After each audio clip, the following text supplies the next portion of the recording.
Welcome back to Grief Inspired. My name is Catherine McNulty, and my mission is to bring hope to the heartbroken. So if you have recently had your heart broken by losing someone that you love, expectedly or unexpectedly, this is the right place for you.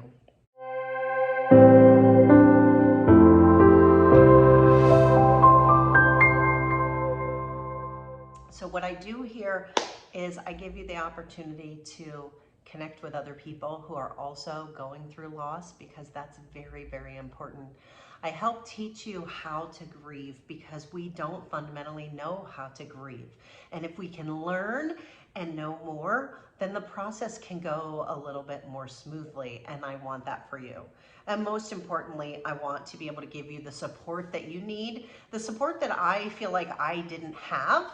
And in retrospect, looking back on my own grief process, saying to myself, wow, if I had this support, the process would have been so much easier. So I want to be able to make sure that you feel supported, because I hear time and time again how many people, not only can they not find the support that they want, that the support that they think they're going to get from the people around them actually turns out to be more hurtful than actually supportive, even with the most well-intentioned individuals.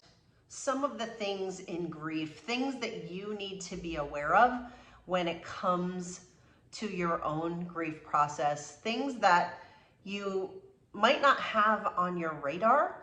I want to put them on your radar so that you can feel more supported, so that you can connect with others, and that you can learn a little bit more how to grieve, because that is my mission. First and most importantly, what I talk about time and time again is having hope. I want you to have hope that you can get through it, that yes, grief is unbearably difficult. And depending on where you are in your grief journey, there's times when it's even harder and you think, I don't know if I'm gonna make it through this.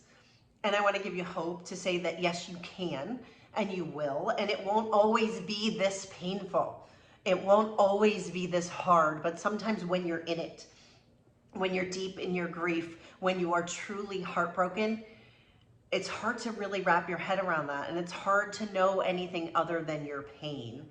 And so we're just coming off of my 5-part series called Hope for the Heartbroken. It's a 5-part video series that I did. If you have not had a chance to watch that, I want to encourage you to find that playlist here on the GriefInspired YouTube channel and go back and listen to that, because all things and everything that I do starts with hope. That you have to have hope, and you have to believe. You have to believe that you can get through this, because if you don't, then you have a problem. And the opposite of hope is to be in despair. And despair is being in that absence of any hope. And I certainly don't want that for you, but I know that that can be a place, that's a place where I was early on in my grief journey. And so it's a place we can get to. So if you feel like you're in despair, please reach out to me at griefInspired@gmail.com so that we can talk, and I can move you away from despair, at least to hope, because hope is the place where you can start. And you can start to actually grieve. The loss of someone that you love, whether it be a spouse, a child, a parent, a brother or sister, a dear friend, a partner, these are things that change your life dramatically. And if it's dramatic enough for you to come and look for YouTube videos about grief and loss, then what I can say that this is big for you. It's big and it's life-changing. And because it's big and life-changing, it can feel difficult. It can feel overwhelming. And at the same time, the world that we live in teaches us that we need to just move past it, that we need to just get over it. Right? We're given 3 days bereavement leave in the corporate world, and then you're supposed to get back to work as if everything is back on track. The world doesn't give us space to grieve. And so I want you to know that. And so if you're feeling that way, I want you to know that that's completely justified. And in my opinion, it's completely wrong. Sometimes people minimize their grief and they say, no, I'm going to be okay. I don't need support. I don't need to ask for help. I can get through this on my own. I've had some people say, like, I would never pay to have a coach to help me through my grief. And where I get that and I say, okay, I was probably there too early on. In retrospect now, being a coach, understanding what coaching people through grief means, I think it's so important. And honestly, I think that the more coaches that we have in our life, the people to support us and to help us through this life, the better. And so I've really set up my life, right? So I have a financial coach, a tax coach, a physical training coach, a business mentor, right? Like, we deserve to have support, and things will get incrementally better for you the more support that you ask for. And I think that's a fundamental shift in the way that people look at life in general. And so that's just a philosophy that I have. So I want to have you spend a few moments and think on it and drop a comment below and let me know, do you believe yourself that it's okay to ask for help? I think sometimes people ask for help and they find that they don't get the help they need, and so they stop trying. And so I want to encourage you not to stop trying, right? So if you've seen a therapist and it didn't go well, try another therapist, try another coach. If you've gone to a grief group that you found to be less than helpful or maybe a little more depressing than you want, try another one. Don't give up. This is your life, and you need to keep looking for what's going to work for you, and you deserve that. You fundamentally deserve to get support. So again, you've subscribed to this channel. Thank you for subscribing. I'm excited this week, probably before this video releases, I will have passed 2,000 subscribers on my YouTube channel. And I'm so humbled by this, because what it tells me is that there is a need and that people want the type of support and information that I can provide. So I really am, I've so enjoyed getting to know so many of you, understanding and hearing your story and knowing where your challenges are, and then finding ways to help you through it. And sometimes people need different things, but that's okay, because what we can do is find the path that you need to be on to get you the support that you need. And the tagline of GriefInspired is to find your path to happiness after loss. Loss is devastating, like we said, and you're on a new path, and you have to figure it out. And the way to figure it out is to start learning, to start educating yourself, to start asking questions, to get a coach, to join my grief course, to get my journal and use that. All of these things that I talked about in video number 5 of my Hope for the Heartbroken series, the things that require you to take action. Do not avoid your grief. And so many people do. So many people think that they're just gonna go through their life and somehow try to avoid it and push it down and say, I'm just gonna be okay. That does not work. I've talked to people who have pushed down and suppressed their grief for upwards of 10 years. And then they couldn't figure out why they never really felt happy, why they were unfulfilled in the relationships that they had, why they didn't feel a sense of joy in their life. So you can try to push it down. You can try to find things to cover up your grief, distractions and things, whether it be, drinking or drugs or gambling or shopping or going out with your friends or just avoiding it altogether.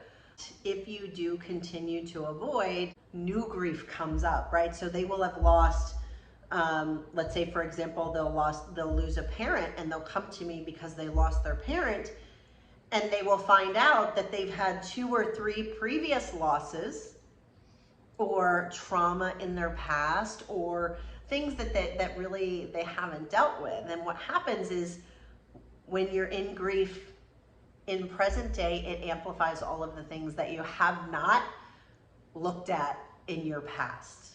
And those things come up. And the things that are our biggest challenges and the struggles that we go through are the things that the world is crying for you to address. So the bigger the struggle, the more you need to address it.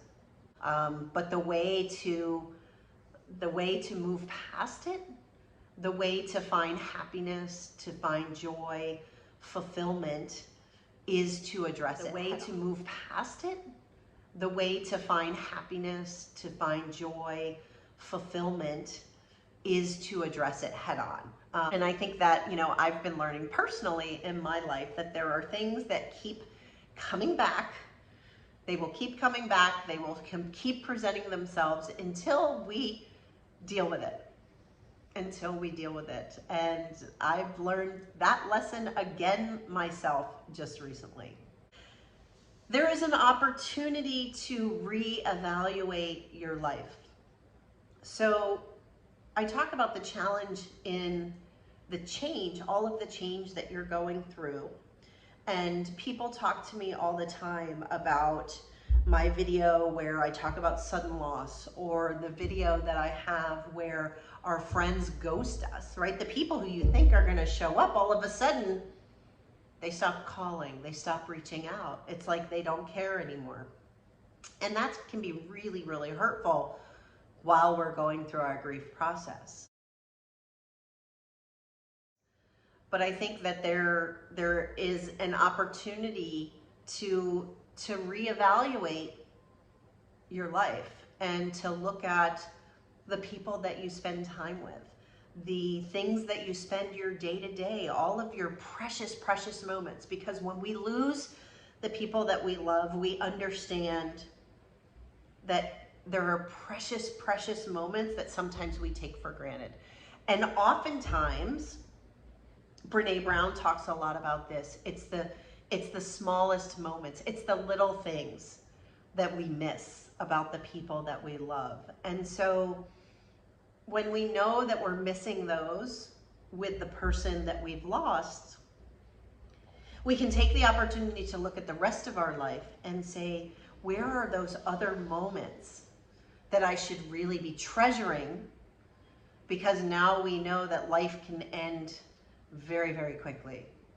And so when you look around the people in your sphere, do they deserve to be there? Do you want them to be there? Do you need to spend more time with them?